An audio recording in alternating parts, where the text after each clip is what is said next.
Okay so hello everyone welcome to our decent star classes. तो मेरा नाम है आदर्श पटेल और हम और आप दोनों मिलकर यार पढ़ रहे हैं अपना बायोलॉजी, जो कि class 12th biology NCERT decoder version 2.0 के नाम से हमने शुरू किया था। और इसका रिस्पॉन्सर काफी अच्छा है, जिसमें हम हर एक लेक्चर को काफी डिटेल फॉर्मेट में और उसको कंसाइज करके डालते जा रहे हैं। और एनसीईआरटी डिकोडर वर्जन 2.0 की सबसे खास बात, जो भी बच्चे यार अभी शुरू से अभी इस टाइम तक मिड टाइम तक हमारे साथ जुड़े हुए हैं, उनको पता ही होगा कि कितना ये जो लेक्चर है, एक-एक लेक्चर पे कितना ज़्यादा हार्ड वर्क है और एक-एक लेक्चर कितना डिटेल में है और कितना ज़्यादा क्रिस्टल कॉन्सेप्ट क्लियर करने वाला है। एक-एक लेक्चर देखने से ही केवल आपके जो कॉन्सेप्ट हैं बहुत ही क्रिस्टल क्लियर होते जा रहे होंगे। ऐसा कोई भी एनसीईआरटी का एक सिंगल लाइन भी नहीं होगा कि जो आपको समझ में नहीं आ रहा होगा। लेक्चर देखा यहीं पे 50% से ज़्यादा काम तो खत्म होगा, 50% नहीं, हम बोलेंगे कि लगभग 70% काम यहीं पे खत्म हो जा रहा है। जो बच्चे केवल और केवल ध्यान से लेक्चर देख ले रहे हैं। तो यार एनसीईआरटी को जैसा है ऐसा ही हम सीक्वेंस में ही करते जा रहे हैं। इसमें कोई भी अपना हम फॉर्मेट इधर-उधर नहीं कर रहे हैं, क्योंकि जिस तरीके से एनसीईआरटी में लिखा हुआ है, खुद अपना एक अच्छा-सा फॉर्मेट उसने बना करके दिया हुआ है। तो एनसीईआरटी में हमने अभी तक काफ़ी चैप्टर पढ़ लिए यार। हमने ऑलमोस्ट जेनेटिक्स, जो प्रिंसिपल ऑफ इनहेरिटेंस जिसको हम मेंडेलियन जेनेटिक्स बोला करते हैं, अभी तक हमने पूरा का पूरा यार खत्म कर लिया है अपना मेंडेलियन जेनेटिक्स तक। और आज आज जो अपना लेक्चर होने वाला ये है मॉलिक्यूलर बेसिस ऑफ इनहेरिटेंस, जिसको मॉलिक्यूलर जेनेटिक्स के नाम से हम जानते हैं, या फिर जेनेटिक्स का पार्ट 2 आज हम कर रहे हैं, है ना भाई? तो जेनेटिक्स पार्ट 2 जो है अपना ये, इसको मॉलिक्यूलर बेसिस ऑफ इनहेरिटेंस के नाम से बोलते हैं। जो पहला चैप्टर अपना जेनेटिक्स का था, इसका नाम था principle principle of inheritance and variation, है ना? ये है अपना molecular basis of inheritance. Inheritance का मतलब मॉलिक्यूलर बेसिस। पहले में हम जीन वगैरह के बारे में उतना कुछ डिटेल नहीं किए थे, लेकिन अब डीएनए, आरएनए, जीन, इन्हीं सारी चीज़ों के इर्द-गिर्द अपना पूरा का पूरा चैप्टर एक घूमने वाला है ना? तो अब क्या स्टार्ट करने वाले हैं? अब हम स्टार्ट करने वाले हैं पूरा का पूरा क्लास 12th का अपना जो ये मॉलिक्यूलर बेसिस है, जो डीएनए है, आरएनए है, क्या चीज़ है डीएनए, क्या आरएनए है, जीन क्या होता है, कहाँ पे होता है, सब कुछ इसको हम काफ़ी डिटेल फॉर्मेट में ही कवर करेंगे। क्योंकि ये जो चैप्टर है ना, एक तरीके से बैकबोन है। अगर आपको मॉलिक्यूलर बेसिस ऑफ इनहेरिटेंस की बहुत ही डीप नॉलेज है, दैट मीन्स कि आपको पूरी बायोलॉजी बहुत अच्छे तरीके से समझ में आएगी। अगर ये चैप्टर आपको अच्छे से नहीं आता है ना तो आप जेनेटिक्स, जो आपने पिछला पूरा कॉन्सेप्ट पढ़ा हुआ है ना, उसको भी अब जब आप सेकंड टाइम रिवीजन लगाएँगे ना, तो इससे बहुत सारा चीज़ आप रिलेट कर पाओगे। और अगेन क्लास 12th के अंदर में जितने भी ऑलमोस्ट चैप्टर हैं या सारे के सारे में ये जो मॉलिक्यूलर बेसिस ऑफ इनहेरिटेंस बहुत ही ज़्यादा यूज़ होता है। मॉलिक्यूलर बेसिस ऑफ इनहेरिटेंस का इतना यूज़ है कि लाइफ में आप कोई भी डिग्री ले लो, चाहे एमबीबीएस करो, बीएमएस करो, बीडीएस करो, चाहे आप बायोटेक्नोलॉजी में चले जाओ, मतलब कोई भी एक ऐसा फील्ड नहीं है जहाँ पे इसका यूज़ नहीं आएगा, है ना? तो ये जो चैप्टर है उस तरीके से भी आपके आगे आने वाली स्टडी में भी बहुत ज़्यादा इम्पोर्टेंस रोल प्ले करता है। और नीट के अंदर में कभी एक साल छूट ही नहीं सकता कि जब इस चैप्टर से क्वेश्चन है। और इस चैप्टर का यार एक बहुत ही अच्छा खासा वेटेज नीट और बोर्ड दोनों में आता है, क्योंकि चैप्टर काफ़ी बड़ा है। लगभग जब हम इसको कवर करेंगे, तो हम इसको लगभग 20 लेक्चर, ऑलमोस्ट 20 लेक्चर हमने डिज़ाइन का किया हुआ है, मात्र एक सिंगल चैप्टर को कवर करने के लिए। तो मॉलिक्यूलर बेसिस ऑफ इनहेरिटेंस के जो 20 लेक्चर हैं, अगर आपने देख लिया, तो ये पूरा का पूरा आपका मॉलिक्यूलर बेसिस ऑफ इनहेरिटेंस का टेंशन ही खत्म हो जाएगा और पूरी ज़िंदगी आपको यार मॉलिक्यूलर बेसिस ऑफ इनहेरिटेंस, ये हमारी गारंटी है कि आपको एज़ इट इज़ याद रहेगी, है ना भाई? तो चलिए ज़्यादा समय ना गँवाते हुए हम आज का लेक्चर यहीं से अपना शुरू कर देते हैं मॉलिक्यूलर बेसिस ऑफ इनहेरिटेंस का। बिल्कुल यार, इसको आप पेन कॉपी लेकर के बैठिए और लिखते रहिए। एक चीज़ और एक इन्फॉर्मेशन मैं आपको और देना चाहूँगा कि इस मॉलिक्यूलर बेसिस ऑफ इनहेरिटेंस और प्रिंसिपल ऑफ इनहेरिटेंस मैंने थोड़ा-सा एक पैटर्न को चेंज किया हुआ है ना? मैं कुछ-कुछ चीज़ें लिख के लेकर के आ रहा हूँ ताकि आपका जो टाइम है वो कम लगे। इसलिए मैंने थोड़ा-सा ये जो पीपीटी में ऐसे सादा लेकर के आता था, एनसीईआरटी से ही मैं पढ़ाता था।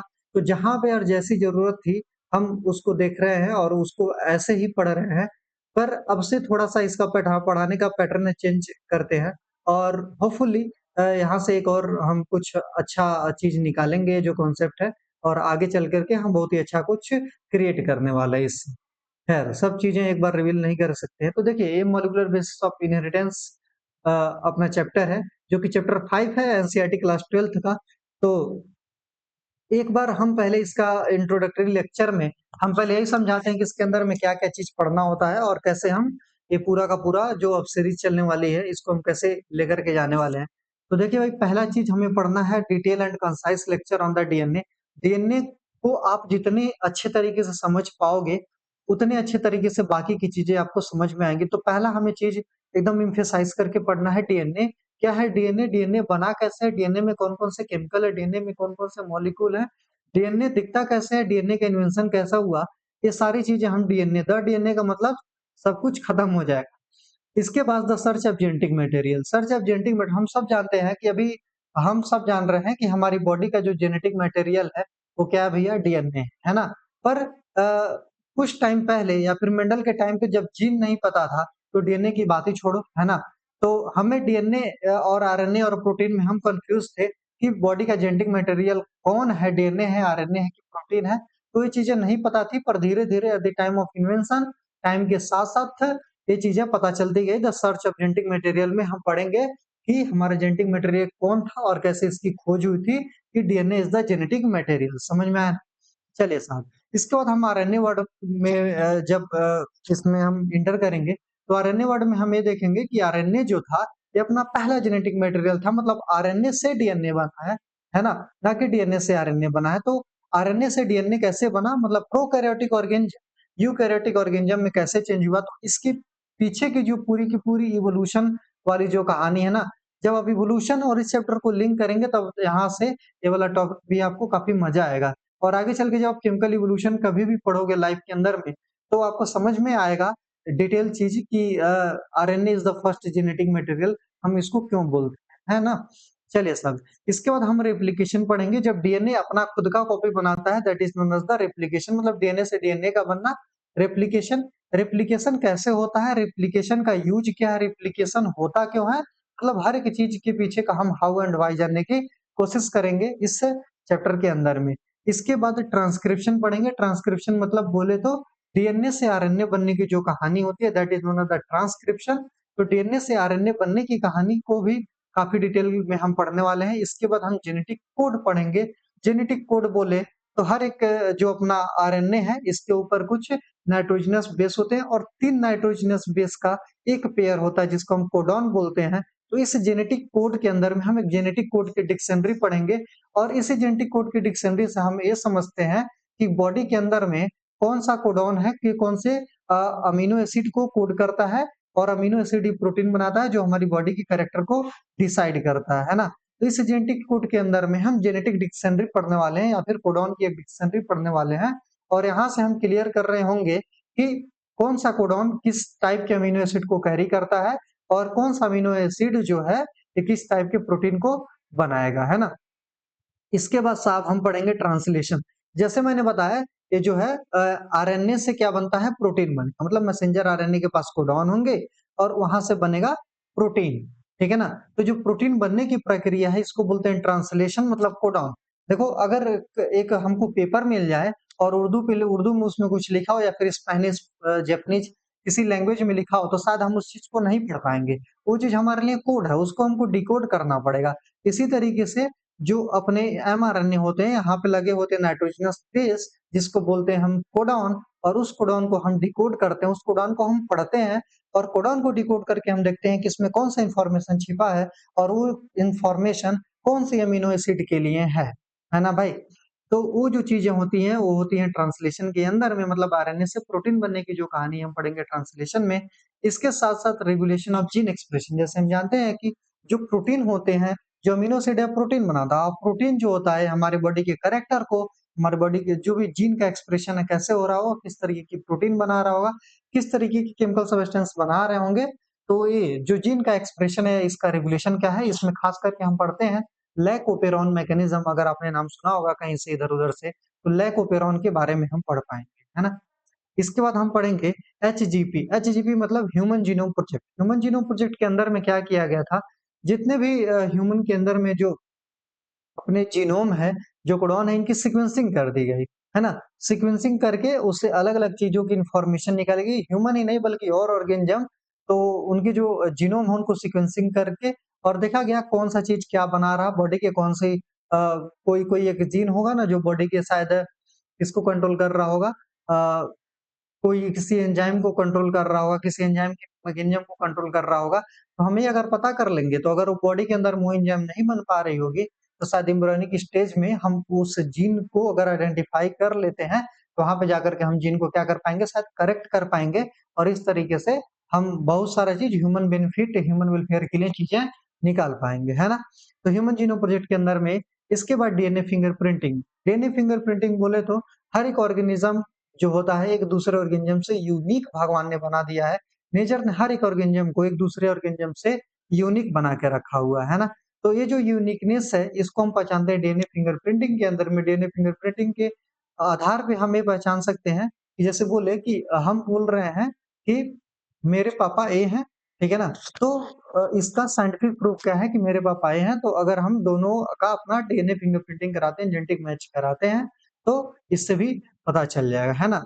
तो बहुत सारे क्राइम को सॉल्व करने के लिए, पैरेंटल डिस्प्यूट को सॉल्व करने के लिए ये सारी चीज़ें बताई जाती है। तो एक बार आप एनसीईआरटी को पलट के देखो, सारे टॉपिक यहाँ पे दे रखे हैं, डीएनए-वीएनए जितने भी हैं, सब कुछ भाई दे रखा हुआ है ना?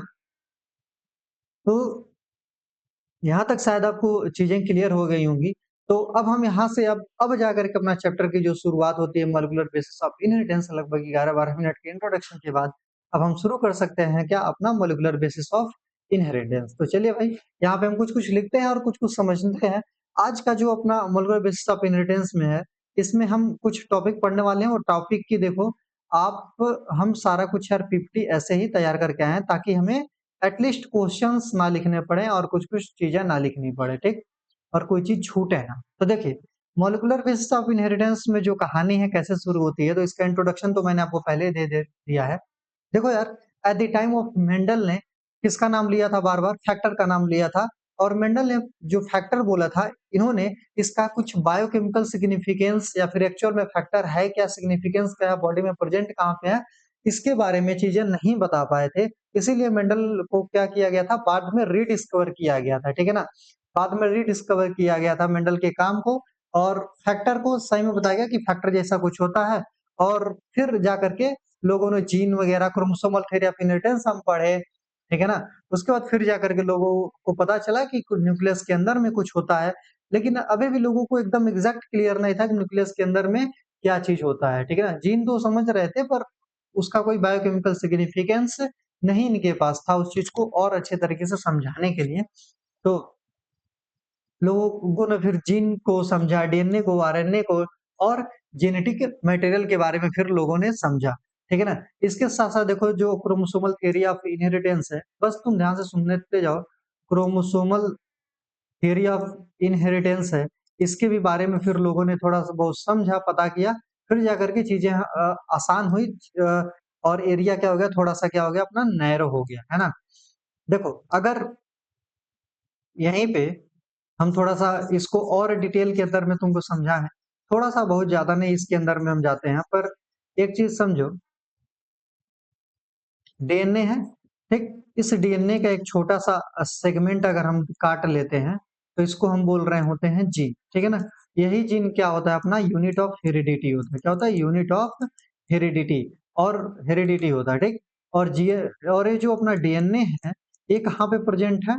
तो डीएनए प्रेज़ेंट है अपना क्रोमोसोम के अंदर में। कहाँ पे प्रेज़ेंट है भाई? तो डीएनए अपना प्रेज़ेंट है क्रोमोसोम, क्रोमोसोम के अंदर में डीएनए। इसी डीएनए से बनता है क्या? आरएनए, है ना? यही और यही जो डीएनए है, ये हम बोलते हैं DNA is the genetic material. क्या बोलते हैं? DNA is the genetic material. Genetic material अपना कौन है? तो डीएनए है। ठीक है ना? तो डीएनए जो है जेनेटिक मटेरियल किस टाइप के ऑर्गेनिज़्म में है? तो ये जो है अपना यूकैरियोटिक ऑर्गेनिज़्म के अंदर में है। किसके अंदर में है? तो यूकैरियोटिक ऑर्गेनिज़्म के अंदर में अपना डीएनए जो है जेनेटिक मटेरियल है, ठीक?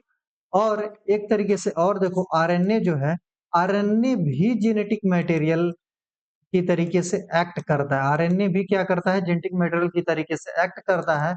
जैसे कि कुछ वायरस है, जैसे टोबैको मोज़ेक वायरस ले लो और यहाँ पे क्यूबी बैक्टीरियोफेज। बैक्टीरियोफेज क्या होता है? एक ऐसा वायरस है जो बैक्टीरिया को अटैक करता है, तो उसको बोलते हैं बैक्टीरियोफेज एक्सेट्रा। इसके साथ-साथ जो भी वायरसेस हैं, इन वायरसों के अंदर में जो जिनका जेनेटिक मटेरियल है क्या भाई अपना आरएनए है। समझ में आ गया होगा, आगे बढ़ते हैं यहाँ पे। तो देखिए न्यूक्लिक एसिड, ठीक। अब डीएनए को समझने के लिए हमें यहाँ पे न्यूक्लिक एसिड को पढ़ना पड़ेगा। इंट्रोडक्शन में तो हमने गंदगी कर दिया चलिए भाई इसी तरीके से एक पेज को गंदगी करेंगे और पढ़ते जाएंगे। तो देखिए न्यूक्लिक एसिड के बारे में जब भी हम बात करते हैं तो पहले इसकी थोड़ी सी हम डिस्कवरी देखते हैं, क्या चीज है, डिस्कवर कैसे हुआ था। तो डिस्कवरी किया था एक साइंटिस्ट थे जिसका नाम था फ्रेडरिक मिसर या फ्रेडरिच मिसर, ठीक है ना। एफ मिसर के नाम से लोग बुलाते हैं इनको प्यार से, फ्रेडरिक मिसर इनका साइंटिस्ट का नाम था। जस्ट सेकंड में थोड़ा सा यहाँ पे पेन को चेंज कर लूं। चलिए सर, तो जो फ्रेडरिक मिशर साहब थे, इन्होंने न्यूक्लिक एसिड को डिस्कवर किया गया था, ठीक है ना। और कहाँ से इन्होंने डिस्कवर किया था, तो पस सेल से। कौन सी सेल से? पस सेल से। और उन्होंने यहाँ पे नाम रखा था न्यूक्लिन, ठीक है ना। इसका नाम रखा था क्या? न्यूक्लिन, ठीक है ना। तो फ्रेडरिक मिशर ने इसको इन्वेंट कर दिया, ठीक। अब न्यूक्लिक एसिड क्या है?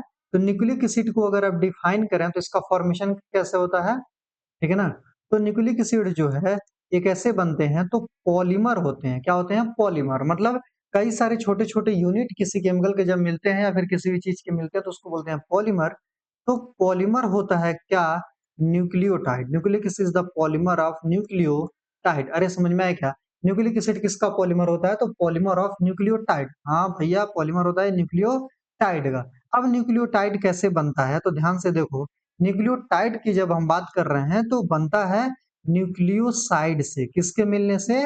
न्यूक्लियोसाइड। देखो ये टाइड है, TID।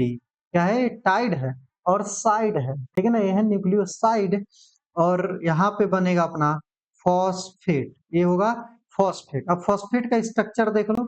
फॉस्फेट ये जो बन रहा है फॉस्फोरिक एसिड का ही डेरिवेटिव है, ठीक है ना। फॉस्फेट क्या है? तो ये जो है ये है अपना डेरिवेटिव ऑफ फॉस्फोरिक एसिड। आपको दिख नहीं रहा होगा, हमसे छूट गया होगा। फॉस्फोरिक एसिड देख लो यहाँ पे। जो फॉस्फेट है क्या है? डेरिवेटिव ऑफ फॉस्फोरिक एसिड, ठीक। अब देखिए साहब, ये है अपना न्यूक्लियोसाइड। अब न्यूक्लियोसाइड दो चीजों से मिलकर बना हुआ होता है। एक एक एक बोले तो नाइट्रोजिनस बेस। क्या बोले तो? Nitrogenous base. दूसरा नाइट्रोजिनस बेस। और दूसरा बोले तो पेंटोज शुगर। कौन सा शुगर? Pentose sugar. अरे साहब ये कौन सा शुगर आ गया? पेंटोज शुगर, ठीक है ना। चलो अब एक एक चीज को हम बहुत ध्यान से देखते हैं, तसल्ली से एक चीज को पढ़ो, समझ में आ जाएगा। नाइट्रोजिनस बेस, जब हम बात कर रहे हैं साहब नाइट्रोजिनस बेस की, तो यहाँ पे एकदम ध्यान से देखिए। ये जो नाइट्रोजनस बेस जो होते हैं ये दो तरीके से होते हैं। एक तो होता है प्यूरिन। क्या होता है? एक होता है प्यूरिन और एक होता है क्या? पिरामिडिन। समझ में आया क्या? एक होता है प्यूरिन और एक होता है पिरामिडिन, ठीक। अब पेंटोज शुगर, पेंटोज शुगर की जब हम बात कर रहे होते हैं तो ये 5 मेंबर्ड, पेंटोज का मतलब क्या होता है? 5। और तो पेंटोज का मतलब हो गया 5 मेंबर। ये ऐसा शुगर है जिसके रिंग के अंदर में लगभग 5 मेंबर आएंगे, ठीक है ना। जिसके पास 5 मेंबर है वो हो जाएगा कौन सा? पेंटोज शुगर, ठीक है ना। मतलब 5 कार्बन यहाँ पे प्रेजेंट होने चाहिए, तभी इसको हम बोलेंगे 5 कार्बन मेंबर वाला रिंग होगा, इसीलिए इसको बोल रहे होंगे पेंटोज शुगर। और इस नाइट्रोजनस बेस के अंदर में अगर आप देखेंगे तो दो चीजें हैं, एक है अपना प्यूरिन और एक हो जाएगा अपना पिरामिडिन, ठीक। तो पहले आओ देखते हैं यहाँ पे हम प्यूरिन के बारे में। किसके बारे में देखते हैं? प्यूरिन के बारे में। तो प्यूरिन की जब हम बात कर रहे हैं ना साहब, तो प्यूरिन की जब हम बात कर रहे होते हैं तो प्यूरिन में 3 चीजें आती है, ठीक है ना। प्यूरिन में 3 केमिकल आते हैं जिसको ऐसे याद कर लो, कट। क्या याद कर लो? कट, ठीक है ना। सॉरी सॉरी सॉरी, यहाँ पे प्यूरिन के अंदर में 2 आती है और पिरामिडिन के अंदर में 3 नाइट्रोजन बेस आते हैं। तो पहले हम पिरामिडिन को देख लेते हैं। तो पिरामिडिन में 3 नाइट्रोजन बेस आते हैं और इसका नाम ऐसे याद कर लो, CUT। CUT बोले तो हाँ। अब कट क्या चीज है, तो इसको देखो कट क्या चीज है। तो C से हो जाएगा अपना साइटोसिन, ठीक। U से हो जाएगा अपना यूरासिल, TH थाइमिन। देखो एक होता है थियामिन, वो होता है विटामिन। एक होता है थाइमिन, ये होता है नाइट्रोजनस बेस। तो वो छोटा छोटा बात है पर गहरी बात। बातें तो छोटी हैं पर गहरी हैं, है ना। तो देखिए भाई साइटोसिन। और इसी तरीके से अब देखिए, अब प्यूरिन क्या होता है, ठीक है ना। पहले हम पिरामिडिन को समझ लेते हैं। देखो नाम बड़ा, तो इसमें 3 केमिकल आएंगे ऐसे, साइटोसिन, यूरासिल और थाइमिन, ठीक। अभी प्यूरिन को समझते हैं पर हम पहले साइटोसिन और इस यूरासिल और थायमिन को देखते हैं। देखो, साइटोसिन का हमको स्ट्रक्चर बनाना है। अगर आपने क्लास 11th के अंदर में बायोमॉलिक्यूल पढ़ा होगा तो भूल गया होगा, मुझे पता है, इसीलिए मैं साइटोसिन का स्ट्रक्चर बनाता हूँ। देखो, कोई भी स्ट्रक्चर इसको बनाने का अपना एक तरीका होता है। इसका तरीका क्या है कि पहले हम एक बनाते हैं स्केलेटल स्ट्रक्चर। स्केलेटल स्ट्रक्चर क्या होता है, मतलब ये जो स्ट्रक्चर है ना, ये तीनों के अंदर में कॉमन होगा। क्या होगा? ये तीनों के अंदर में कॉमन होगा। सच में सर, क्या कॉमन होगा क्या? हाँ भाई, ये तीनों के अंदर में कॉमन होगा। ठीक है ना? तो अगर तुम कभी पिरामिडिन बनाना तो बिना सोचे समझे, क्या बोला? कभी पिरामिडिन का स्ट्रक्चर बनाओ तो बिना सोचे समझे इतना तो एटलीस्ट तुम बना ही लेना, है ना? इतना तो एटलीस्ट बना ही लेना, इसीलिए तो इसका नाम है स्केलेटल स्ट्रक्चर। मतलब देखो, ये तीनों के अंदर में प्रेजेंट होगा इस तरीके का कुछ, इसीलिए इसका नाम हम रख दें क्या? Cytoskeletal structure. ठीक, यहाँ और यहाँ पे हाइड्रोजन, यहाँ पे भी हाइड्रोजन, यहाँ पे डबल ओ बॉन्ड हो, यहाँ पे भी डबल बॉन्ड हो, और यहाँ पे वो हो जाएगा, है ना? अब देखो, अब एकदम ध्यान से देखते जाओ।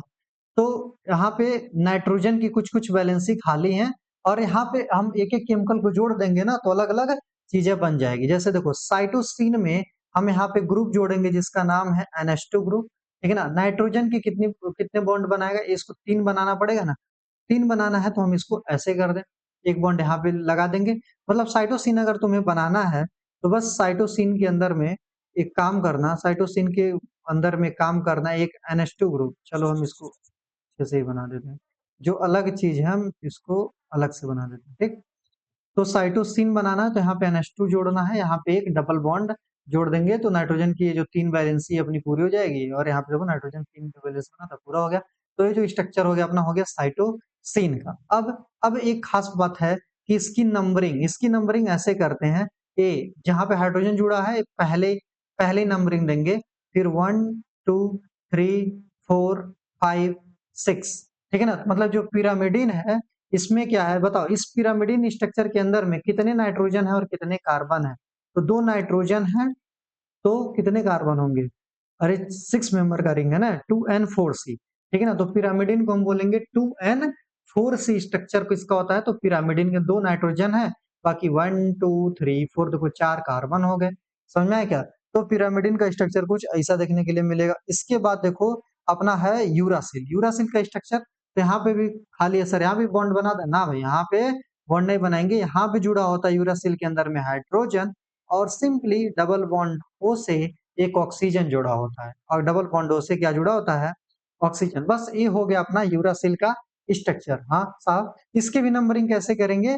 तो जैसे हम पिछला नंबरिंग किए हैं 1 2 3 4 5 6, ऐसे ही हम इसकी भी नंबरिंग कर लेंगे। तो यहाँ पे एक चीज देखो, यहाँ पे जब भी हम नंबरिंग कर रहे हैं ना तो क्लॉकवाइज कर रहे हैं नंबरिंग। हम इसकी कैसे कर रहे हैं साहब? तो इसकी हम नंबरिंग कर रहे हैं इस रिंग की क्लॉकवाइज। ठीक है ना? क्लॉकवाइज नंबरिंग, इसमें भी क्लॉकवाइज नंबरिंग, इसमें भी फिर हम क्लॉकवाइज नंबरिंग करेंगे। एक चीज और यहाँ पे समझना बच्चा ध्यान से, ये जो अपना है यूरासिल ना, इसका एक केमिकल नेम होता है। क्या केमिकल नेम होता है? सॉरी, जो थायमिन इसका केमिकल नेम होता है, इसका नाम होता है 5 मेथाइल यूरासिल। क्या नाम होता है बच्चा? तो इसका एक केमिकल नेम होता है 5 मेथाइल यूरासिल। समझ में आएगा बच्चा? इसका केमिकल नेम थायमिन का क्या है? तो 5 मेथाइल यूरासिल। ध्यान से समझो, इसके नाम में है यूरासिल, मतलब कि हम इसका यूरासिल का स्ट्रक्चर मतलब थायमिन को जब हम बनाना चाह रहे हैं तो हम यूरासिल की जैसे बना दें, और 5 पोजीशन पर हम एक मिथाइल ग्रुप जोड़ दें। तो 5th पोजीशन देखो ए है, तो इस 5th पोजीशन के अंदर में एक मिथाइल ग्रुप जोड़ देंगे तो थायमिन बन जाएगा अपना, और ये हो जाएगा 5 मिथाइल यूरासिल। दैट मीन्स कि जो पूरा का पूरा पिरिमिडिन का स्ट्रक्चर है ये आपका समझ में आ गया होगा, है ना? आ गया होगा ना भाई? अब देखो प्यूरिन। प्यूरिन को हम कैसे देख रहे हैं? तो प्यूरिन को जब भी हम देखते हैं तो हम इसको बोलते हैं प्यूरिन कैसे बनता है? तो प्यूरिन ऐसे बनता है, देखो ध्यान से। तो प्यूरिन बनता है अपना एक pyrimidine रिंग से। क्या बोले? एक pyrimidine रिंग। ठीक है ना? जो प्यूरिन है बनता है ऐसे, एक pyrimidine रिंग प्लस एक यहाँ पे जोड़ देंगे इमिडाजोल रिंग। क्या बोले? इमिडा, IMIDIAZOLE, इमिडाजोल रिंग अगर जोड़ दें, मतलब कि प्यूरिन बनाना है तो एक pyrimidine रिंग, ये जो pyrimidine रिंग था ना, ये ऐसा ही एक pyrimidine रिंग होगा, और इसमें हम क्या जोड़ दें?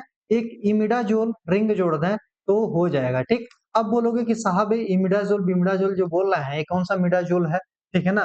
तो देखो ये जो pyrimidine है, क्या बोला ये जो pyrimidine है, तो ये pyrimidine क्या था 2N4C रिंग था, मतलब कि 6 मेंबर का रिंग था।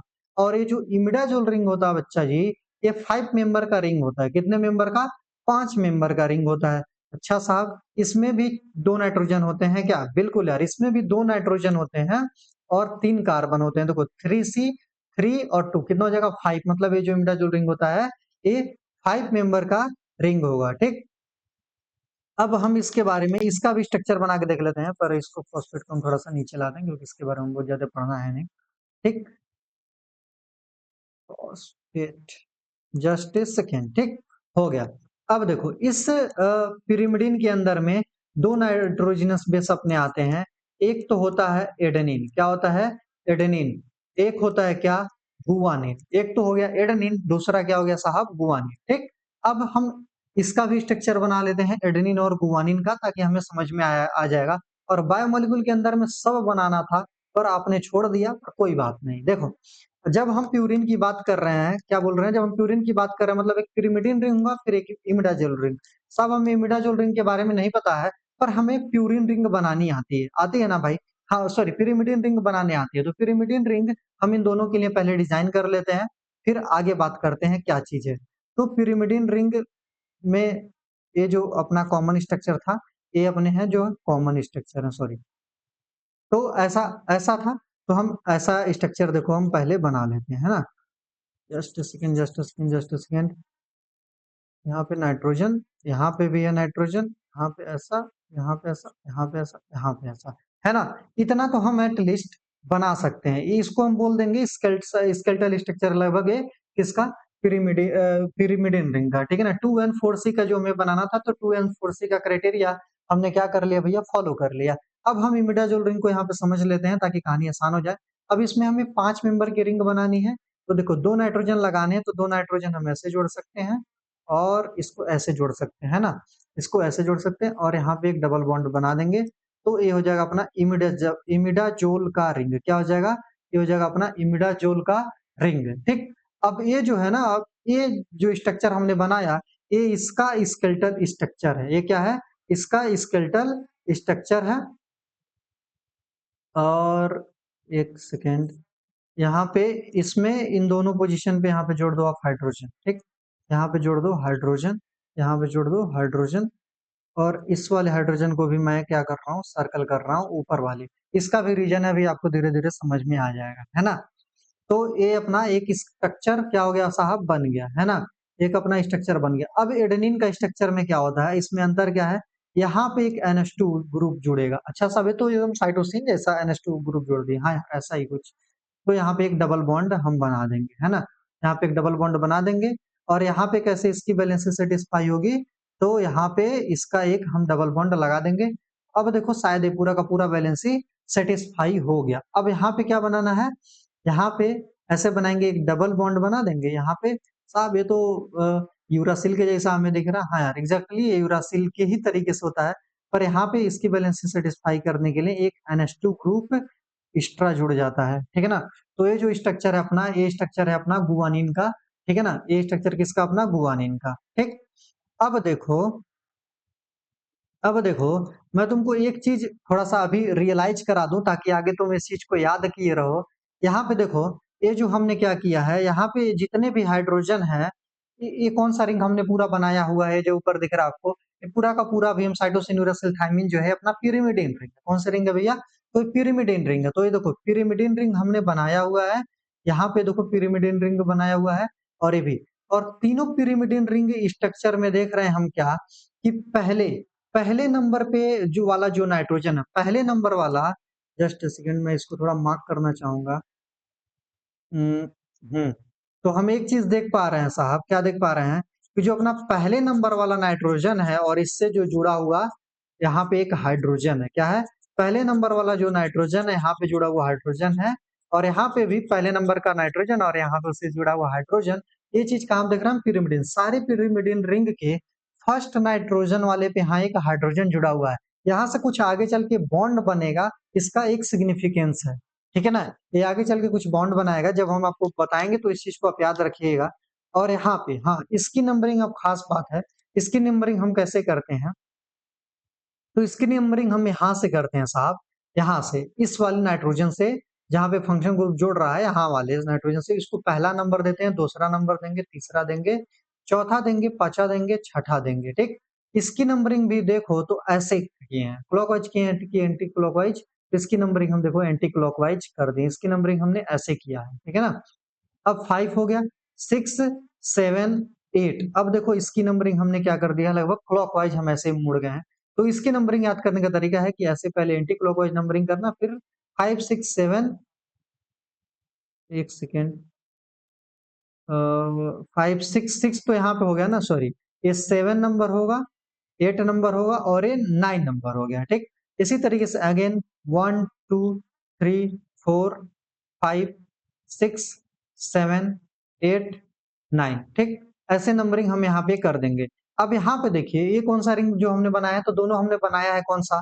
Purine ring. दोनों हमने कौन-सा रिंग बनाया साहब? तो दोनों हमने बनाया भैया प्यूरिन रिंग। ये लेक्चर लगभग 1 घंटे का होगा, ठीक है ना? तो ये प्यूरिन रिंग। तो यहाँ पे देखो जो 9th वाला नाइट्रोजन है, 9th नंबर का जो नाइट्रोजन है, इससे हाइड्रोजन जुड़ा हुआ है। मतलब कि ये बॉन्ड बनाएगा क्या? हाँ यार। तो जो अपना प्यूरिन रिंग होता है, उसके 9th नंबर का जो नाइट्रोजन है ना, ये बॉन्ड बनाता है। कौन सा बॉन्ड बनाता है? अभी हम देखेंगे। अभी हम इसको देखेंगे कि कौन सा बॉन्ड बनाएगा, ठीक है ना? ये फॉस्फोडाइस्टर बॉन्ड बनाते हैं वैसे, तो अभी हम समझ में आ जाएगा आपको, ठीक?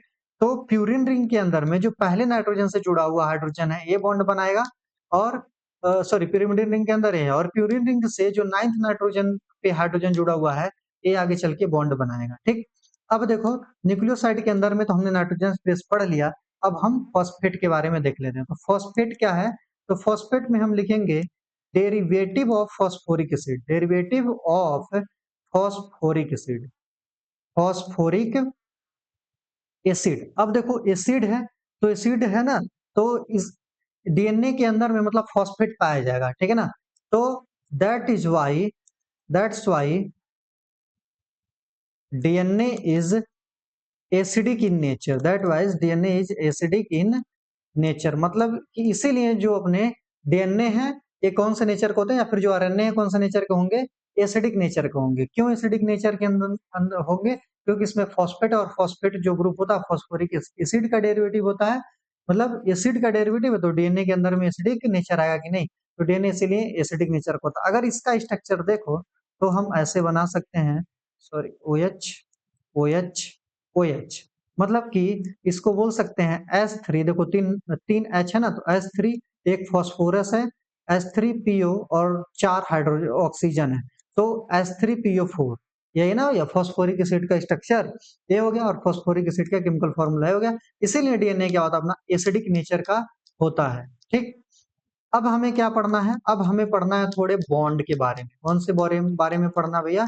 तो हमें बॉन्ड के बारे में, अलग-अलग बॉन्ड के बारे में पढ़ना है।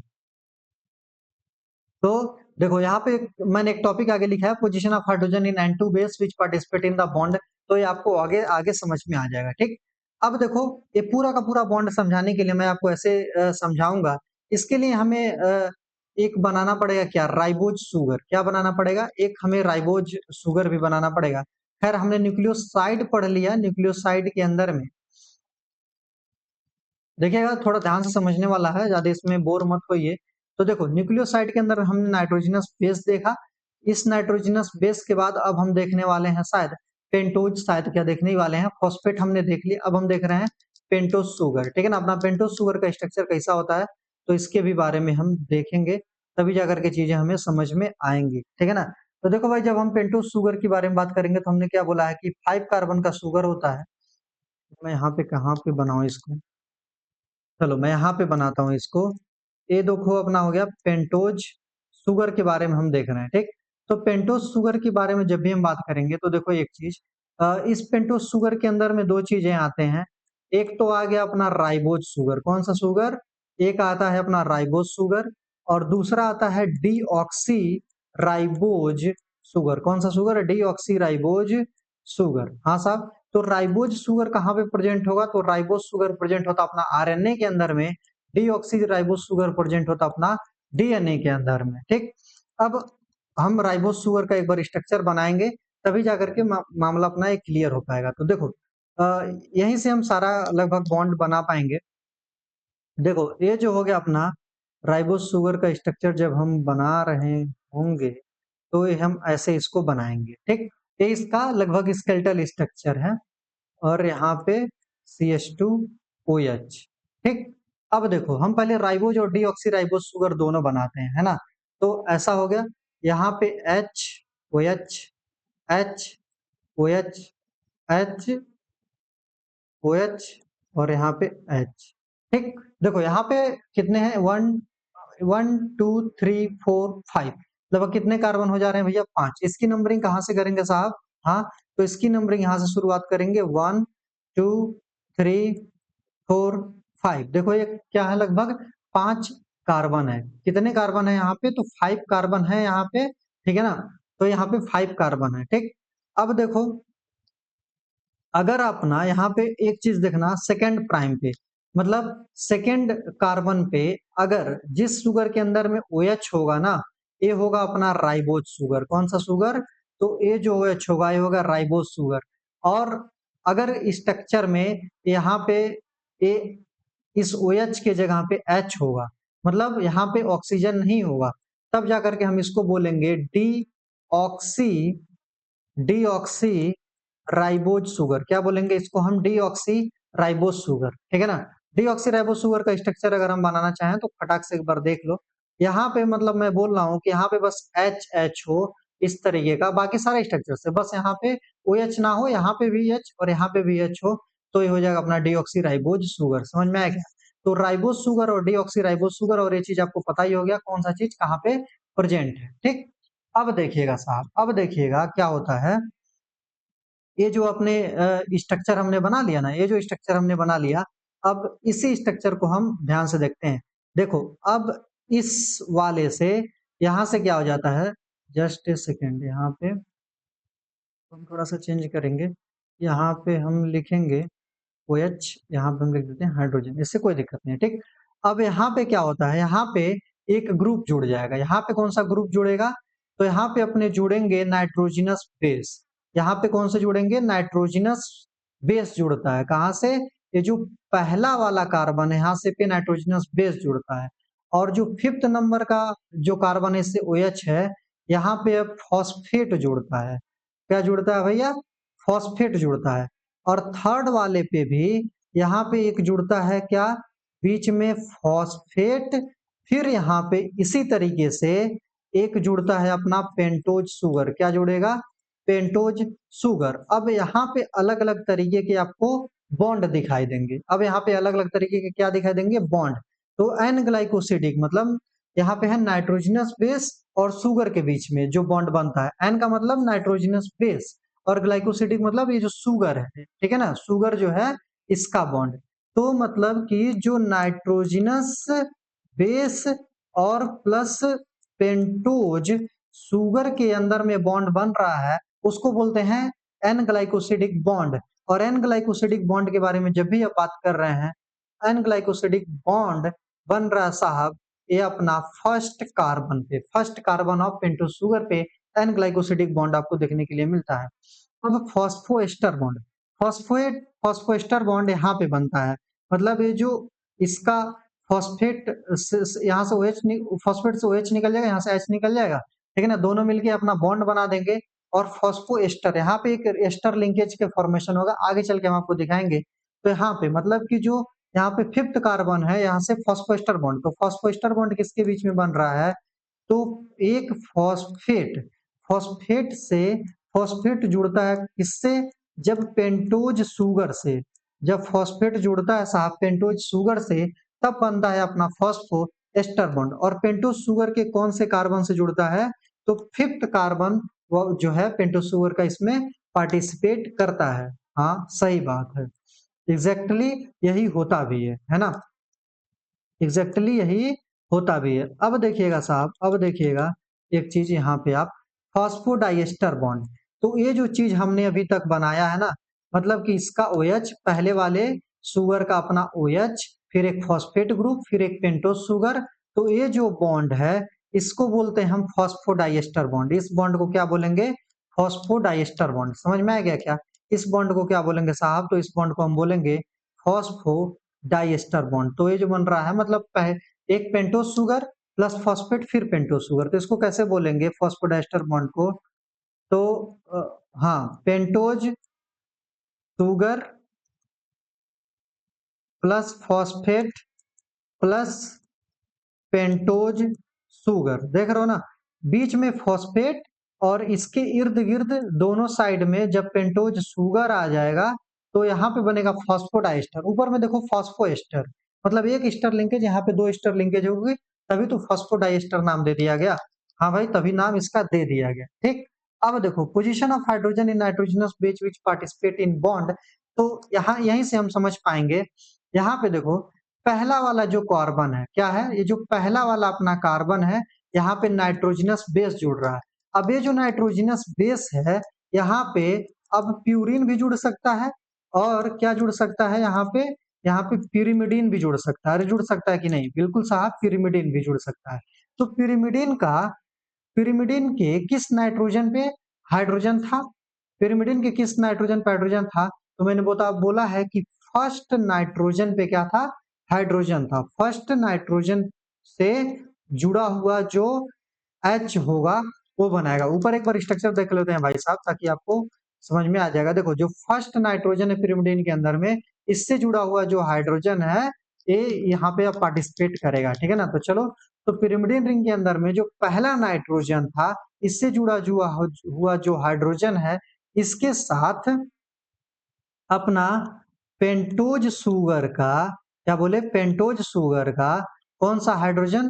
पहला पहला पहला कार्बन का जो पहला कार्बन का जो OH है, सॉरी, पहला कार्बन का जो क्या है यहाँ पे, पहले कार्बन का जो OH है, ठीक है ना, इसके पेंटोज शुगर के पहले कार्बन का OH और pyrimidine का A, जब ये दोनों जुड़ेगा अब यहाँ पे बनेगी ग्लाइकोसिडिक बॉन्ड। अरे यही तो होता है ग्लाइकोसिडिक बॉन्ड। और प्यूरिन में देखो, प्यूरिन में क्या होता है, अभी मैंने बताया है 9th नाइट्रोजन से जुड़ा हुआ जो हाइड्रोजन है, यहाँ पे अगर नहीं याद आ रहा है तो एक बार फिर देखते हैं। तो 9th नाइट्रोजन से जुड़ा हुआ जो यहाँ पे हाइड्रोजन है ये इसमें पार्टिसिपेट करेगा। तो देखो जो 9th नाइट्रोजन से जुड़ा हुआ जो हाइड्रोजन है और कहाँ पे, पेंटोज शुगर का, क्या बोले हैं साहब? तो पेंटोज शुगर का, ठीक है ना, पेंटोज शुगर का जो पहला कार्बन से जुड़ा हुआ OH है, 9th नाइट्रोजन से जुड़ा हुआ हाइड्रोजन और पहले कार्बन से जुड़ा हुआ जो OH है, ये दोनों मिलेगा तब जाकर के यहाँ पे एक ग्लाइकोसिडिक बॉन्ड बनेगी। ग्लाइकोसिडिक बॉन्ड तब जाकर के यहाँ पे बनेगी प्यूरिन और pyrimidine के अंदर में। तो ये सब हाइड्रोजन का है। अब देखो, अब जो नाइट्रोजन बेस जानते हो, एडेनिन थाइमिन ATCG, जो भी आप अभी तक सुने होंगे ना, एक ऐसे bond AT double bond C और G जो होते हैं ट्रिपल बॉन्ड बनाते हैं। तो ये सारा कुछ आपको आगे समझ में आ जाएगा, है ना? तो यहाँ पे देखो how 5 prime and 3 prime form, और इसका मीनिंग क्या है? मीनिंग क्या है देखो, फॉस्फो एस्टर लिंकेज, अगर हम बोल रहे हैं फॉस्फो एस्टर लिंकेज कहाँ पे बना है, तो फिफ्थ कार्बन पे बना है। Fifth carbon of pentose sugar, कौन सा भैया? Fifth carbon of pentose sugar. अब देखना, fifth carbon of pentose sugar से जुड़ा था फॉस्फेट। क्या जुड़ा था? फॉस्फेट। अरे यही तो जुड़ा था, fifth carbon of pentose sugar. यहाँ पे देख लो, यहाँ पे देख लो, यहाँ पे देखो, हाँ ये जो है देखो, फिफ्थ कार्बन, ये जो फिफ्थ कार्बन है इससे जुड़ा हुआ है फॉस्फेट। मतलब ये जो पेंटोज शुगर का जो पांचवा कार्बन है इससे जो जुड़ा हुआ OH है, ठीक है ना, इससे जुड़ रहा है क्या? फॉस्फेट। ठीक है ना? तो फिफ्थ कार्बन पे जो OH जुड़ा हुआ था और पेंटोज शुगर, इससे जुड़ रहा है कौन? फॉस्फेट। तब जाकर के बनता है अपना क्या? Phosphoester linkage. ठीक है ना? तो जहां पे फॉस्फो एस्टर लिंकेज बनता है, तो मतलब कि एक यहाँ पे इसको हम बोलेंगे 5 प्राइम डायरेक्शन। 5 प्राइम डायरेक्शन क्यों बोल रहा है? क्योंकि जो पेंटोज शुगर के 5वें नंबर पे एक फॉस्फेट जुड़ गया तो इसको 5 प्राइम बोल देंगे। ठीक, अब 3 प्राइम क्या है इसको भी देखते हैं और इसका डिटेल स्ट्रक्चर देखते हैं। ठीक है ना? मतलब कि एक पेंटोज शुगर के 5वें नंबर पे क्या जुड़ाता है? फॉस्फेट। तो चलो यहाँ पे हम इसका डिटेल स्ट्रक्चर जब ठान ही लिए हैं बनाने का तो बना लेते हैं। ठीक ना? यहाँ पे देखते हैं साहब, यहाँ पे क्या चीज है, यहाँ पे देखो, यहाँ पे है अपना पेंटोज शुगर, ठीक है ना, यहाँ पे है पेंटोज शुगर, और यहाँ पे हम O H H H H H O H H C H two O H, ठीक। अब यहाँ पे देखो क्या जुड़ जाता है, अपना जो फॉस्फेट ग्रुप है ये अपना जुड़ जाएगा, ठीक है ना। फॉस्फेट ग्रुप क्या हो जाएगा भैया, यहाँ पे जुड़ जाएगा, ठीक। अब यहाँ से क्या रिलीज हो जाएगा, वाटर रिलीज हो जाएगा, माइनस हो जाएगा यहाँ से, देखो अगर जुड़ेगा तो क्या हो जाएगा, H2O रिलीज हो जाएगा ना भाई, हाँ H2O तो साहब रिलीज हो जाएगा। जैसे ही ये देखो H2 जैसे ही यहाँ से रिलीज हो जाएगा ना, यहाँ से रिलीज हो जाएगा, तो किस तरीके की यहाँ पे आपको लिंकेज देखने के लिए मिलेगा, पी, देखो पी AOH तो पूरा खत्म हो जाएगा, पी ओ, फिर यहाँ पे देखने के लिए मिलेगा CH2, यही यही लिंकेज बचेगा ना। हम्म, यहाँ पे देखो ध्यान से, तो ये लिंकेज देखने के लिए मिलेगा पी ओ, और ये अपना पेंटोज शुगर, ठीक है ना, ये हो जाएगा पेंटोज शुगर, मतलब देखो ये पी बचेगा, फिर ओ बनेगा, फिर ये पेंटोज शुगर, मतलब इसको हम ऐसे और अच्छे से क्या लिख सकते हैं, पी ओ आर, ठीक है ना, मतलब पेंटोज शुगर, आर मतलब एक कार्बन वाली ये जो रिंग है ये बन जाएगी, ठीक है ना। तो इसको हम बोलते हैं क्या, अब ये देखो ये कौन से नंबरिंग किए थे, तो कौन से नंबर पे था, चलो हम इसको दूसरे कलर से कर देते हैं। तो यहाँ पे पहला नंबर दिए थे, दूसरा नंबर दिए थे, तीसरा नंबर दिए थे, चौथा नंबर दिए, पांचवा, मतलब पांचवें कार्बन से क्या जुड़ गया, फॉस्फेट जुड़ गया है, क्या बोले, पांचवें कार्बन से क्या जुड़ गया है, यहाँ पे देखो अब फॉस्फेट जुड़ गया, ठीक। यहाँ पे तीसरे नंबर पे क्या होगा, तीसरे नंबर पे भी यहाँ पे ओ एच, इस स्ट्रक्चर के अंदर में तीसरे नंबर पे यहाँ ओ एच क्या है, फ्री है। हाँ, हालांकि अगर हम एक दूसरा न्यूक्लियोटाइड भी जोड़ रहे हैं, दूसरा न्यूक्लियोटाइड के मतलब यहाँ पे एक और फॉस्फेट, वही सेम काम जो हमने यहाँ पे किया है, फिर यहाँ पे कर दें, तो यहाँ पे भी एक क्या आ जाएगा, यहाँ पे भी अपना इसी तरीके का कुछ अपना एक शुगर आ जाएगा, और यहाँ पे एक और लिंकेज बन जाएंगी, ठीक है ना। तो ये तो अपनी जो होगी, ये कौन सी लिंकेज हो जाएगी साहब, ये तो अपनी फॉस्फो डाइएस्टर लिंकेज हो जाएगी, अपनी तो फॉस्फोडाइएस्टर लिंकेज बन जाएगी। लेकिन फिर अगेन यहाँ पे थर्ड नंबर पे OH ग्रुप छूटा हुआ रहेगा कि नहीं, बताओ, यहाँ पे OH ग्रुप छूटा हुआ रहेगा ना, तो वही मैं बोल रहा हूँ कि यहाँ पे OH ग्रुप छूटा हुआ रहेगा, तो हमेशा 5 प्राइम पे फॉस्फेट ग्रुप प्रेजेंट होता है। अब ये चीज आपको समझ में आ गया, तो इसीलिए मैं इसको हटा देता हूँ, ठीक है ना, हटा क्या देता हूँ, अभी इस चीज को हमें बनाना ही पड़ेगा एक बार और। तो यहाँ पे इस चीज को मैंने आपको समझा दिया, अब हम इस चीज का स्ट्रक्चर एक बार हम जरूर बना देते हैं यहाँ, ठीक ना। हे राम राम राम बोलना पड़ रहा है भाई, कितना प्राण, ठीक। देखो यहाँ पे क्या आ जाएगा, अब अगेन, अब यहाँ पे हम एक फॉस्फेट, यहाँ पे हम देखो जोड़ रहे हैं, ठीक है ना, यहाँ पे एक अगेन हम फॉस्फेट जोड़ रहे हैं,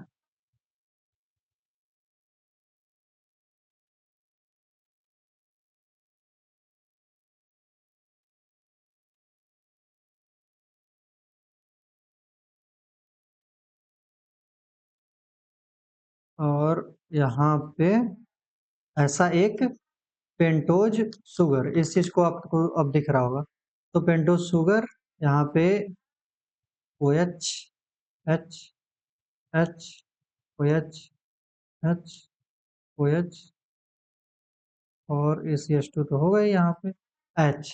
अब यहाँ पे देखो हमने क्या कर दिया है, एक न्यूक्लियोटाइड का हमने चैन बना दिया है, और यहीं से अब हम सारा कुछ एक बार और समझ लेते हैं, ठीक। यहाँ पे पहले वाले से तो देखो, यहाँ पे जुड़ जाएगा एक नाइट्रोजिनस बेस, ठीक, यहाँ पे जुड़ जाएगा नाइट्रोजिनस बेस, जिसको बनेगा यहाँ पे एन ग्लाइकोसिडिक लिंकेज, कौन सा लिंकेज, एन ग्लाइकोसिडिक लिंकेज। तो यहाँ पे किसी भी DNA के अंदर में फिफ्थ पोजीशन पे जुड़ा होता है अपना फॉस्फेट, यहाँ पे अटैच होता है, ठीक। और इसके इस वाले अगर न्यूक्लियोटाइड को आप देखो, किस वाले, इस वाले न्यूक्लियोटाइड को देखो, तो एक दो तीन चार पांच, यहाँ पे देखो, यहाँ पे फिफ्थ पोजीशन में फॉस्फेट है, और थ्री पोजीशन पे यहाँ पे OH ग्रुप क्या होता है, फ्री होता है। इसीलिए कभी भी हम DNA का जो स्ट्रक्चर हम बनाते हैं, देखो ये क्या हो गया, एक अपना ये पॉलीन्यूक्लियोटाइड का भाई चैन हो गया, तो 5 प्राइम टू 3 प्राइम का मतलब हो गया कि 5 पोजीशन पे फॉस्फेट अटैच है। 5 पोजीशन पे क्या अटैच है? फॉस्फेट अटैच है। और 3 पोजीशन पे OH क्या है? फ्री है। OH क्या है? फ्री है या फिर OH प्रेजेंट होता है, इसीलिए उसको हम बोलते हैं क्या? 5 प्राइम टू 3 प्राइम। ठीक, अब देखो यहाँ पे 5 प्राइम पे 3 प्राइम। अब इस लिंकेज को क्या बोलेंगे? ये जो लिंकेज अपना बना है ये बनेगा फॉस्फो एस्टर लिंकेज। कौन सा लिंकेज बोलेंगे भाई? फॉस्फो एस्टर लिंकेज बोलेंगे। यहाँ पे देखो एक आर वार जैसा दिख रहा है तो एस्टर लिंकेज है कि नहीं। अब यहाँ पे देखो, यहाँ पे भी देखो ये जो लिंकेज है ये भी क्या है? फॉस्फोएस्टर लिंकेज है। और यहाँ पे भी देखो तो एक फॉस्फोएस्टर लिंकेज। तो मिला जुला करके यहाँ से यहाँ तक का जो टोटल बॉन्ड हो गया, इसको 2 बार फॉस्फोएस्टर लिंकेज मिल रहा है, तो इसको हम बोल सकते हैं ना फॉस्फोडाई एस्टर लिंकेज। बोल सकते हैं ना भाई फॉस्फोडाई एस्टर लिंकेज। समझ में आ गया क्या? फॉस्फोएस्टर और फॉस्फोडाई एस्टर लिंकेज कैसा बनता है? तो डीएनए का जो आप एक स्ट्रैंड ऐसा बनाते हो ना, ऐसा टेढ़ा सा, तो एक एक वही स्टैंड हमने यहाँ पे आपको क्रिएट करके बता दिया। ऐसे हम जोड़ते जाए नाइट्रोजन बेस चेंज करते जाए और एक इस साइड करते जाए तो दोनों साइड का मिला देंगे, दोनों साइड के नाइट्रोजन बेस आपस में क्या कर देंगे? बॉन्ड कर जाएंगे। ठीक, तो शायद समझ में आ गया होगा सारा कुछ। अब यहाँ पे हम कुछ क्वेश्चन लेकर के आए हैं, फिर क्वेश्चन करते हैं, फिर पूरा का पूरा लेक्चर अपना यहीं पे खत्म हो जाएगा, है ना। देखो क्या लिखा है कि एक पॉलीन्यूक्लियोटाइड का चैन है। क्वेश्चन क्या कहता है कि साहब यहाँ पे एक अपने पास एक पॉलीन्यूक्लियोटाइड का चैन है, जहाँ पे कितने न्यूक्लियोटाइड हैं? तो 10 न्यूक्लियोटाइड है। न्यूक्लियोटाइड बोले तो क्या मतलब? इसमें पेंटोस शुगर भी होगा, नाइट्रोजन बेस भी होगा, फॉस्फेट भी जुड़ा होगा। ठीक, अब कह रहा है कि calculate number of phosphoester bond. तो देखो फॉस्फोएस्टर बॉन्ड तो हमेशा जो पहला पेंटोस शुगर होगा उसके 5th नंबर पे ही जुड़ा होगा। और इसी तरीके से तो कभी भी आप फॉस्फोएस्टर बॉन्ड बोलेंगे ना, तो देखो फॉस्फोएस्टर बॉन्ड तो एक ही प्रेजेंट होगा।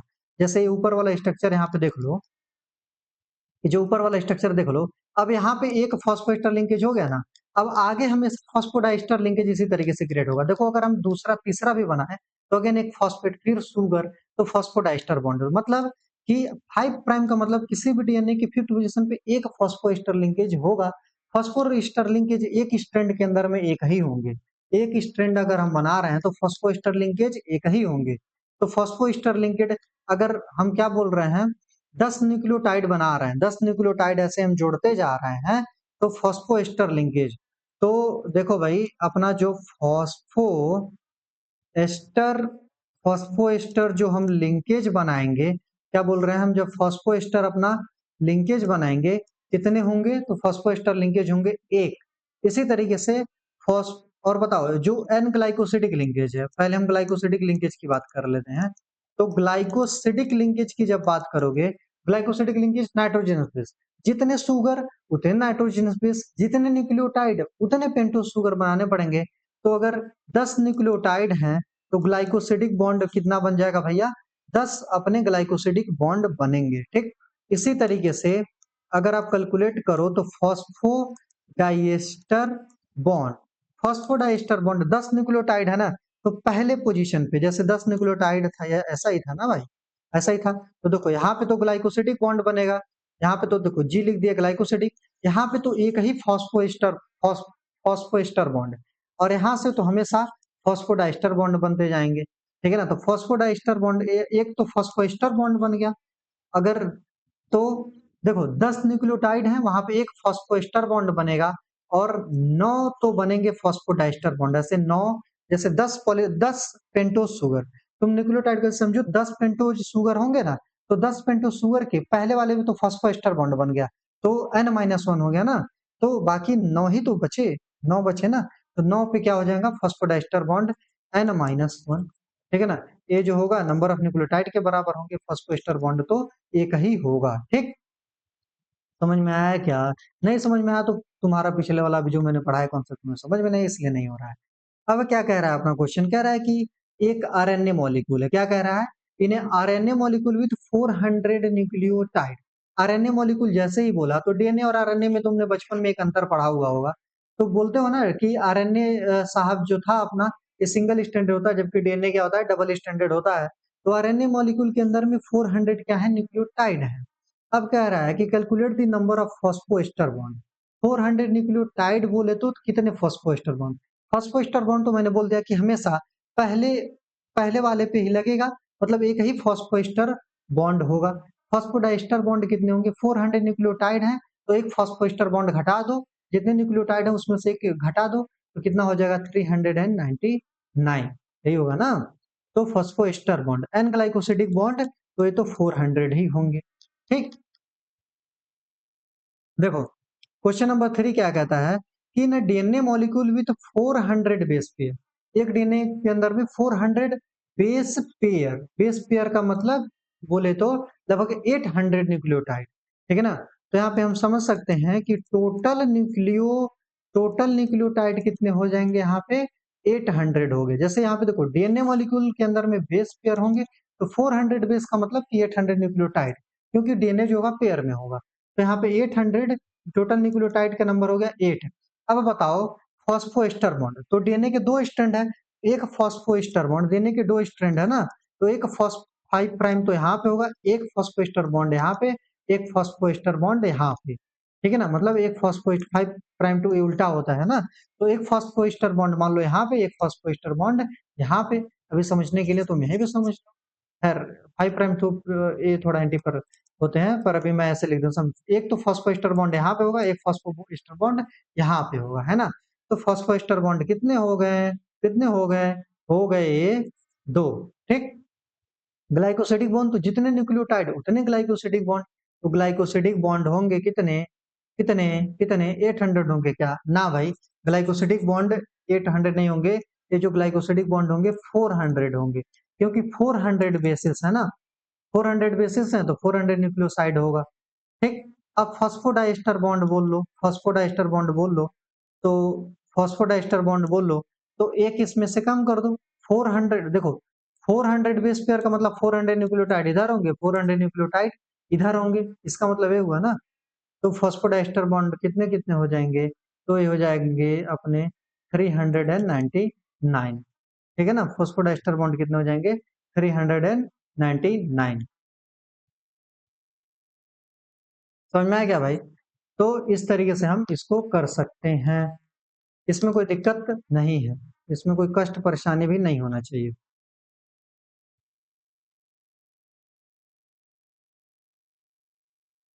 हाँ, अगला क्वेश्चन क्या है?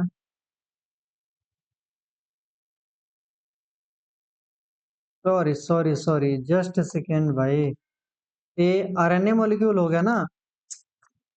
Sorry sorry sorry sorry sorry, एक मिनट भाई, यहाँ पे चीजें गड़बड़ हो गई। फॉस्फोएस्टर बॉन्ड तो दो होंगे, glyco sorry sorry sorry sorry sorry sorry sorry, glycosidic bond a nucleotide है, डीएनए है, मुझे लगा आरएनए, तो 800 होंगे।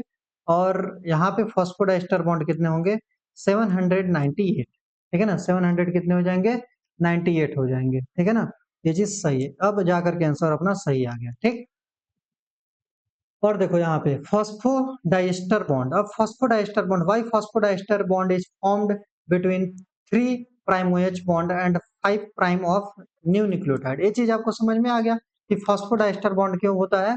बिकॉज बिकॉज क्या लिखेंगे कि जो प्रीवियस पेंटोज है ना, यहाँ पे 3 प्राइम पे OH फ्री होता है, और जो नेक्स्ट पेंटोज है, क्या बोले, जो अपना नेक्स्ट पेंटोज सुगर होता है, इसके 5 प्राइम पे OH फ्री होता है। तो अगर फॉस्फोएस्टर लिंकेज देखना है तुमको, तो फॉस्फोएस्टर लिंकेज 3 प्राइम और 5 प्राइम OH के बीच में बनता है ना भाई। तो ये चीजें आपको बहुत ही अच्छे तरीके से क्लियर हो गया होगा, और आज का लेक्चर यहीं तक था। और यहाँ तक अगर आपने हमारे साथ अगर अभी तक सब कुछ आप बने हुए हैं, तो शायद ये सब कुछ डीएनए का स्ट्रक्चर, डीएनए क्या चीज है, ठीक है ना, ये सारा nucleotide, nucleoside, pentose sugar, phosphate, सब कुछ आपको क्लियर हो गया होगा। और इस पे जुड़े हमने कुछ सवाल भी करा दिए। तो ये जो हमने आपको तरीका बताया, जिस तरीके से हमने यार अभी आपको पढ़ाया है, एक्चुअल में तरीका होता है मॉलिक्यूलर बेसिस ऑफ इनहेरिटेंस को बहुत ही अच्छे तरीके से पढ़ने का, है ना।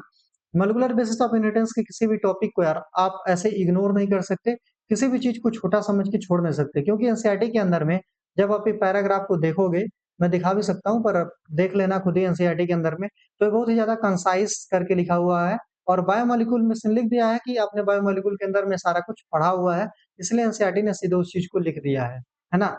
तो इसीलिए थोड़ा कॉम्प्लेक्स हो जाता है और चीजें यहाँ पे समझ में नहीं आती, बच्चे रटते रहते हैं।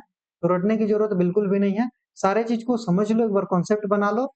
स्ट्रक्चर भले ही तुम्हें भूल जाए, पर एटलीस्ट मोटा-मोटा आइडिया, एक रफ आइडिया तो बन ही जाएगा ना। पेंटोस शुगर के पहले वाले पे ए होता है, दूसरे वाले पे फ्री होता है, तीसरे वाले पे जुड़ता है, ओ जुड़ता है। भले ही तुम्हें कुछ चीजें क्लियर ना रहे, स्ट्रक्चर भले ही भूल जाओ, पर थोड़ा-थोड़ा अगर चीजें तुम समझते हो, देख लेते हो एक बार आँखों से, तो सारी चीजें यहीं पे क्लियर हो जाती हैं। तो चलिए भैया, आज का लेक्चर हम यहीं पे खत्म करते हैं। आगे वाले लेक्चर में हम और थोड़ा डीएनए के बारे में पढ़ेंगे, है ना? डीएनए के और इंटरनल स्ट्रक्चर के बारे में पढ़ेंगे, ठीक है ना? इसी तरीके से अपना पूरा कहानी चलता रहेगा। चलिए भाई, तो आज का लेक्चर हम यहीं पे खत्म करते हैं। इसी तरीके से हमारे साथ बने रहिए, जुड़े रहिए, पढ़ते रहिए, हँसते रहिए, खेलते रहिए, मुस्कुराते रहिए, एंड ऑलवेज में साइनिंग स्टार।